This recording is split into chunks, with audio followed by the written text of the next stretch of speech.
ఇక్కడ భజన కార్యక్రమాలు చేస్తుంటే కూసుమంచి పిల్లలు అక్కడ భజన నేర్చుకోవాలని నన్ను కోరుకున్నారు. శివాలయం దగ్గరికి వెళ్తే అడిగారు.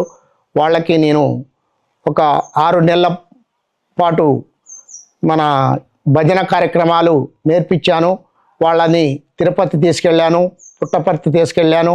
మరియు వాళ్ళందరికీ 35 మందికి భజన కార్యక్రమాలు నేర్పి ఇప్పుడు అక్కడ నుంచి ఎమ్మటే యోగా భిక్షమయ్య గురూజీ గారి దగ్గర యోగా కూడా నేర్పించాం.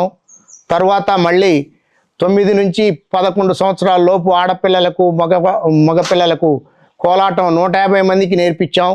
వాళ్ళని 150 మందితో కోలాటం కూడా వేయించాం. తర్వాత వాళ్ళు రావాలంటే కొంచెం ఆడపిల్లలు ఇబ్బంది అయింది, కానీ బాగా హైలైట్గా భజనలు నేర్పించి కూసుమంచిలో తర్వాత కృష్ణాపురంలో నేర్పించాం. వాళ్ళకు కూడా సత్యసాయి బాబా భజన పాటలు, రాముడి పాటలు, శివుడి పాటలు అన్నీ నేర్పించాం. తరువాత పెరక సింగారంలో నేర్పించాం.